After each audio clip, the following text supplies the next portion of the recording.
സാറേ, പാകിസ്ഥാനിലെ ആണവ ശാസ്ത്രജ്ഞരെ പാക് താലിബാൻ തന്നെ റാഞ്ചിന്ന് കേട്ടു. എന്താ വാസ്തവം? പാകിസ്ഥാൻ്റെ ഏറ്റവും മുതിർന്ന 16 ആണവ ശാസ്ത്രജ്ഞരെ ഈ തെഹ്രീക്ക് ഈ താലിബാൻ പാകിസ്ഥാൻ, അതായത് പാകിസ്ഥാൻ താലിബാൻ എന്ന് പറയുന്ന സംഘടന, ഇപ്പോൾ പാകിസ്ഥാൻ്റെ അകത്ത് ധാരാളം ആക്രമണങ്ങൾ ഈ TTP നടത്തുന്നുണ്ട്. നമ്മൾ മാത്രമേ ഇത് ചർച്ച ചെയ്യുന്നുള്ളൂ. നമ്മൾ പല ചർച്ചകൾ ചെയ്തിട്ടുണ്ട്. അപ്പോൾ തട്ടിക്കൊണ്ടുപോയി എന്ന് മാത്രമല്ല, കുറേ യുറേനിയം ഈ കട്ടുകൊണ്ടുപോയി ഈ TTP എന്നും റിപ്പോർട്ടുകളിലുണ്ട്. അപ്പോൾ ജിഹാദികളുടെ കയ്യിൽ ആണവ പദാർത്ഥം അല്ലെങ്കിൽ ആണവ ബോംബ് ഒക്കെ വരുന്നത് വലിയ ഭീഷണിയായതുകൊണ്ട് ആഗോളതലത്തിൽ തന്നെ ഇതൊരു ഞെട്ടലുണ്ടാക്കിയിട്ടുണ്ട് ഈ സംഭവം. കാരണം ഒരു രാജ്യത്തിൻ്റെ അകത്ത് തന്നെ അതുമൊക്കെയായിട്ട് ബന്ധപ്പെട്ട് നിൽക്കുന്ന ആളുകൾ ആണവ ശാസ്ത്രജ്ഞന്മാരെ തട്ടിക്കൊണ്ടുപോകുക എന്നുള്ളത്. ഇസ്രയേലാണെങ്കിൽ മുമ്പ് ഇറാനിലൊക്കെ ആണവ ശാസ്ത്രജ്ഞന്മാരെയൊക്കെ വകവരുത്തിയതുമൊക്കെ നമ്മൾ ചർച്ച ചെയ്തിട്ടുണ്ട്. മൊസാദ് ചെയ്തിട്ടുള്ള പണി ഇത് ഭീകരമായ ഒരു സംഭവമായിട്ടാണ് നിൽക്കുന്നത്. ഇത് ഈ പാകിസ്ഥാനിലെ ഏറ്റവും വലിയ യുറേനിയം ഖനി, അത് പാകിസ്ഥാൻ്റെ ആണവ ഏജൻസിയുടെയാണ്. Qabul Khel atomic energy mining project. ഇത് ദേറ ഇസ്മയിൽ ഖാൻ എന്ന് പറഞ്ഞ സ്ഥലത്തെ ലക്കി മാർവത്തിലാണ് ഈ ഖനി ഉള്ളത്, uranium. Qabul Khel atomic energy mining project. അവിടെ നിന്നുള്ള ശാസ്ത്രജ്ഞന്മാരെയാണ് തട്ടിക്കൊണ്ടുപോയിരിക്കുന്നത്. കുറച്ച് എംപ്ലോയീസും ഉണ്ടെന്ന് റിപ്പോർട്ടുകളിൽ കാണുന്നുണ്ട്. എംപ്ലോയീസ് മാത്രമാണ് ശാസ്ത്രജ്ഞന്മാരല്ല എന്ന് പറഞ്ഞ് ലഘൂകരിക്കാൻ പാകിസ്ഥാൻ ശ്രമിച്ചു, പാകിസ്ഥാൻ ആണവ ഏജൻസി.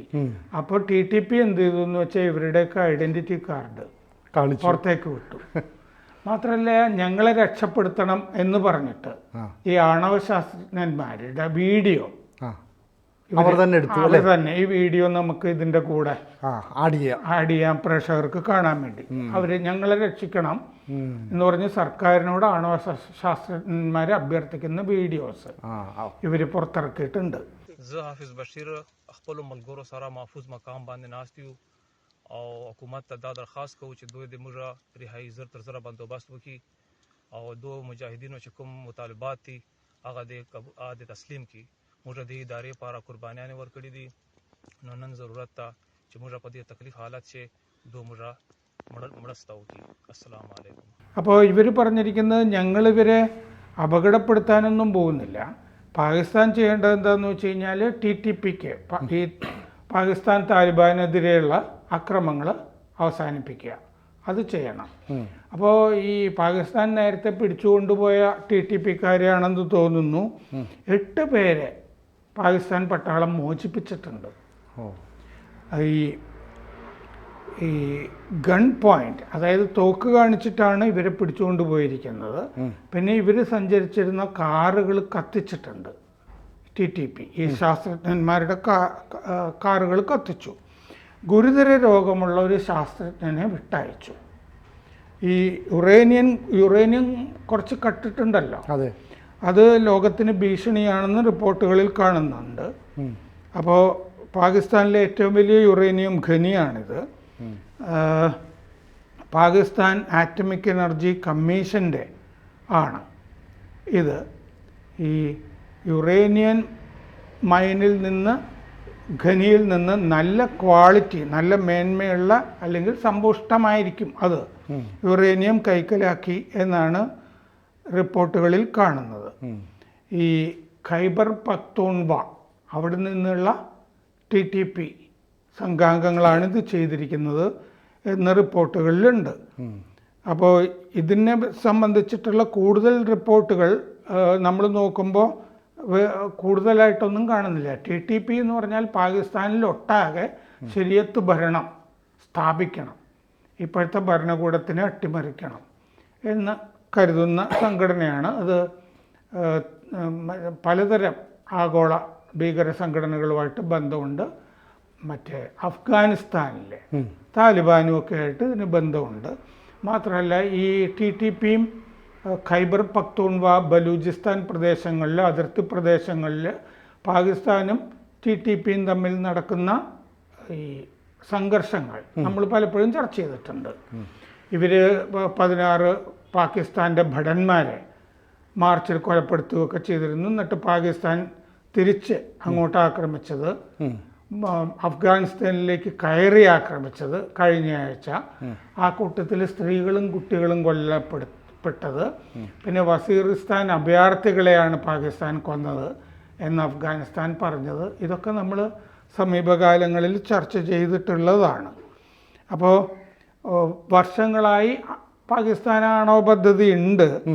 ജിഹാദികൾക്ക് ഇപ്പോൾ ആണവ ബോംബ് കിട്ടുമോ എന്നുള്ളൊരു ഭയം ലോകത്തുണ്ട്. പാകിസ്ഥാൻ പട്ടാളത്തിൻ്റെ അകത്ത് തന്നെ താലിബാൻ നുഴഞ്ഞു കയറിയിട്ടുണ്ട് എന്നുള്ള സംശയമുണ്ട്. അതായത് പാകിസ്ഥാൻ്റെ പട്ടാളത്തിൽ കുറേ ആളുകൾ ISIയിലുമൊക്കെ താലിബാനെ പിന്തുണയ്ക്കുന്ന ആളുകളുണ്ട് എന്നുള്ള സംശയമുണ്ട്. പാകിസ്ഥാന് ഏതാണ്ട് 170 ആണവ ബോംബുകൾ കയ്യിലുണ്ട് എന്നാണ് കണക്ക്. അത് 200 ആക്കാനുള്ള ശ്രമത്തിലാണ് പാകിസ്ഥാൻ എന്നും പറയുന്നുണ്ട്. ഇനി പാകിസ്ഥാൻ താലിബാൻ കഴിഞ്ഞ ആഴ്ച ഒരു മുന്നറിയിപ്പ് പാകിസ്ഥാന് കൊടുത്തിരുന്നു. അൽ ജസീറയിൽ അത് റിപ്പോർട്ട് വന്നിരുന്നു. ഇവരുടെ ഒരു പ്രസ്താവന, മുന്നറിയിപ്പ് TTPയുടെ. പാകിസ്ഥാൻ പട്ടാളം കുറെ കച്ചവടം നടത്തുന്നുണ്ട്, ചൈനീസ് പട്ടാളവും ചൈനയിൽ കച്ചവടം നടത്തുന്നുണ്ട് എന്ന് പറഞ്ഞ പോലെ ഈ പാകിസ്ഥാൻ പട്ടാളം കച്ചവടം നടത്തുന്നുണ്ട്. അപ്പോൾ പാകിസ്ഥാൻ പട്ടാളം നടത്തുന്ന കച്ചവട കേന്ദ്രങ്ങൾ, വാണിജ്യ കേന്ദ്രങ്ങൾ ആക്രമിക്കും എന്നുള്ളതായിരുന്നു പാകിസ്ഥാൻ താലിബാന്റെ മുന്നറിയിപ്പ്. ആ മുന്നറിയിപ്പ് ഞാൻ നേരത്തെ വായിച്ചിരുന്നു. അത് കഴിഞ്ഞിട്ടാണ് ഇപ്പോൾ ആണവശാസ്ത്രജ്ഞന്മാരെ തട്ടിക്കൊണ്ടുപോയിട്ടുള്ള വാർത്തകൾ വന്നിരിക്കുന്നത്.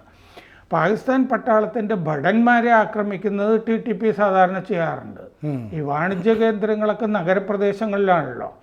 അത് ആക്രമിക്കുന്ന പരിപാടി ഇല്ല. കാരണം എന്താണെന്ന് വെച്ചാൽ സാധാരണ പൗരന്മാരെയും ബാധിക്കും. അത് അവർക്കും സാധാരണ പൗരന്മാരും കൊല്ലപ്പെടാം. അതുകൊണ്ടാണ്. അപ്പോൾ ഈ കുറച്ച് കമ്പനികൾ, പാകിസ്ഥാൻ പട്ടാളം നടത്തുന്ന കമ്പനികൾ ഈ മുന്നറിയിപ്പിൽ പറഞ്ഞിട്ടുണ്ട് ആക്രമിക്കാൻ സാധ്യതയുള്ളത്. നാഷണൽ ലോജിസ്റ്റിക്സ് സെൽ റാവൽപിണ്ടിയിലെ ഒരു ലോജിസ്റ്റിക്സ് കമ്പനിയാണ് ചരക്ക് കയറ്റുമതി ഒക്കെ നടത്തുന്നത്. പിന്നെ ഫ്രോണ്ടിയർ വർക്ക് ഓർഗനൈസേഷൻ, അത് എൻജിനീയറിംഗ് ആൻഡ് കൺസ്ട്രക്ഷൻ കമ്പനിയാണ്. പിന്നെ ഫൗജി ഫെർട്ടിലൈസർ കമ്പനി, പാകിസ്ഥാൻ പട്ടാളം നടത്തുന്ന വളം കമ്പനി, വളം നിർമ്മാണ കമ്പനി. പിന്നെ പട്ടാളത്തിൻ്റെ ഈ ഭവന നിർമ്മാണ അതോറിറ്റികൾ അത് ആക്രമിക്കും എന്ന് പറഞ്ഞിട്ടുണ്ട്. ഒരു ബാങ്ക് ആക്രമിക്കുമെന്ന് പറഞ്ഞിട്ടുണ്ട്. ഏത് ബാങ്കാണെന്ന് പറഞ്ഞിട്ടില്ല. പാകിസ്ഥാൻ പട്ടാളം നടത്തുന്ന ബാങ്ക്, മറ്റ് പല കേന്ദ്രങ്ങളും ആക്രമിക്കുമെന്ന് പറഞ്ഞിട്ടുണ്ട്. അപ്പോൾ അതുകൊണ്ട് സാധാരണ പൗരന്മാർ ഇത്തരം സ്ഥലങ്ങളിൽ നിന്ന് ഒഴിഞ്ഞു പോകണം, ഇത്തരം സ്ഥലങ്ങളിലൊന്നും പ്രവേശിക്കരുത് എന്ന് മുന്നറിയിപ്പ് പറഞ്ഞിട്ടുണ്ട്. 3 മാസം സമയം കൊടുത്തിട്ടുണ്ട്. ജീവനക്കാർ വേറെ വരുമാന മാർഗങ്ങൾ, ഈ കേന്ദ്രങ്ങളിലൊക്കെ ഉള്ളവർ വേറെ വരുമാന മാർഗങ്ങൾ നോക്കുന്നത് നന്നായിരിക്കും എന്ന് മുന്നറിയിപ്പിൽ പറഞ്ഞിട്ടുണ്ട്. പാകിസ്ഥാൻ്റെ ഈ PR വിഭാഗം ISPR അവർ പ്രതികരിച്ചിട്ടില്ല. ഈ പാകിസ്ഥാൻ അഫ്ഗാനിസ്ഥാൻ സംഘർഷം ഉണ്ടല്ലോ, അതിൻ്റെ പശ്ചാത്തലത്തിലാണിത്. കഴിഞ്ഞ മാസം പാകിസ്ഥാൻ പട്ടാളം ആക്രമിച്ചിരുന്നു. TTPക്ക് അഫ്ഗാനിസ്ഥാൻ സംരക്ഷണം കൊടുക്കുന്നു, അവിടെ താവളം കൊടുക്കുന്നു എന്ന് പറഞ്ഞിട്ടാണ്. ഖൈബർ പക്തൂൺവയിലും ഈ TTPക്ക് താവളമുണ്ട്. കാരണം ബലൂചിസ്ഥാൻ, ഈ ഖൈബർ പക്തൂൺവ പടിഞ്ഞാറൻ പ്രവിശ്യകൾ പാകിസ്ഥാൻ്റെ നിയന്ത്രണത്തിലല്ലല്ലോ, അവരവരുടെ രീതിയിലാണ് പോകുന്നത്. അഫ്ഗാൻ താലിബാനുമായിട്ട് ഇതിന് ബന്ധമുണ്ട്. 2007 ആണ് ഈ TTP ഈ നിലയ്ക്ക് രൂപം കൊണ്ടത്. ഈ അമേരിക്ക ഈ വാർ ഓൺ ടെറർ എന്ന് പറഞ്ഞിട്ട് ഈ താലിബാനെതിരെ അമേരിക്ക അധിനിവേശം നടത്തിയല്ലോ അഫ്ഗാനിസ്ഥാനിൽ. ആ കാലത്താണ് ഇത് ശക്തിപ്പെടുന്നത്. അപ്പോൾ അഫ്ഗാൻ താലിബാനുമായിട്ട് നയതന്ത്ര ബന്ധം ഇല്ല പാകിസ്ഥാന്. താലിബാനുമായിട്ട് ഒരു പരിപാടി ഇല്ല. താലിബാനെ ശരിക്കും ഇന്ത്യക്കെതിരെ വളർത്തിയെടുത്തതാണ് പാകിസ്ഥാൻ. അപ്പോൾ ഒരു ദശകമായി പാകിസ്ഥാനെതിരെ ഈ പാകിസ്ഥാൻ താലിബാൻ TTP പോരാടുന്നുണ്ട്. തടവുകാരെ വിടുക എന്ന് പറഞ്ഞൊരു ഡിമാൻഡ് അവർക്കുണ്ട്. അതാണിപ്പോൾ 8 പേരെ വിട്ടയച്ചിട്ടുണ്ടല്ലോ. ഗോത്ര മേഖലകളെ പക്തൂൺവയിൽ ലയിപ്പിച്ചത് റദ്ദാക്കണം എന്ന് പറഞ്ഞൊരു ഖൈബർ പക്തൂൺവ പ്രവിശ്യയിലെ ഈ ഗോത്രമേഖലകളെയൊക്കെ ലയിപ്പിച്ചത് റദ്ദാക്കണം എന്നുള്ളൊരു ആവശ്യവും അവർക്കുണ്ട്. കഴിഞ്ഞ 2023 1000 പാകിസ്ഥാൻ പട്ടാളക്കാർക്ക് ജീവൻ നഷ്ടപ്പെട്ടു എന്ന് കണക്കുണ്ട് ഇത്തരം ആക്രമണങ്ങളിൽ. Centre for research and security studies ഇസ്ലാമാബാദിൽ പട്ടാളത്തിൻ്റെയാണ്. അവർ പറഞ്ഞിട്ടുണ്ട് 2024 അപകടം നിറഞ്ഞ വർഷമായിരുന്നു. 2526 പേര് ഇത്തരം സംഘർഷങ്ങളിൽ കൊല്ലപ്പെട്ടു എന്ന് പറഞ്ഞിട്ടുണ്ട്. അതിൽ 700 പേര് പാകിസ്ഥാൻ ഭടന്മാരായിരുന്നു, 900 പാകിസ്ഥാൻ പൗരന്മാർ, 900 സായുധ പോരാളികൾ. 10 വർഷത്തിൻ്റെ ഇടയ്ക്കുള്ള ഏറ്റവും വലിയ അപകട വർഷം ആയിരുന്നു 2024 പാകിസ്ഥാനെ സംബന്ധിച്ച്. അപ്പോൾ TTP വലിയ ശക്തമായി പാകിസ്ഥാനെതിരെ ആഞ്ഞടിച്ചുകൊണ്ടിരിക്കുകയാണ്. ബാഹ്യ സഹായം കിട്ടുന്നുണ്ടെന്നർത്ഥം. 2016 2432 പേരെ കൊലപ്പെടുത്തിയിരുന്നു TTP.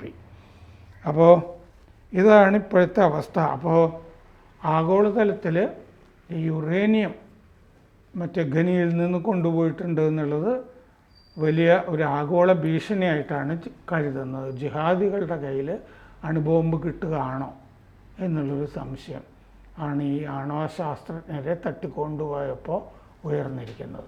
മാത്രമല്ല പാകിസ്ഥാൻ പട്ടാളം നടത്തുന്ന കച്ചവടം എല്ലാം പൂട്ടിക്കുമെന്നുള്ള രീതിയിലുള്ള മുന്നറിയിപ്പ് നൽകുമ്പോഴേ രണ്ടും കൽപ്പിച്ചുകൊണ്ടൊരു നീക്കമാണ് ഈ പാക് താലിബാൻ്റെ. അതെ, പല നഗരങ്ങളിലും എപ്പോൾ വേണമെങ്കിലും സ്ഫോടനങ്ങൾ ഉണ്ടാകാമെന്നൊക്കെയുള്ള ഭീതിയിലാണല്ലോ.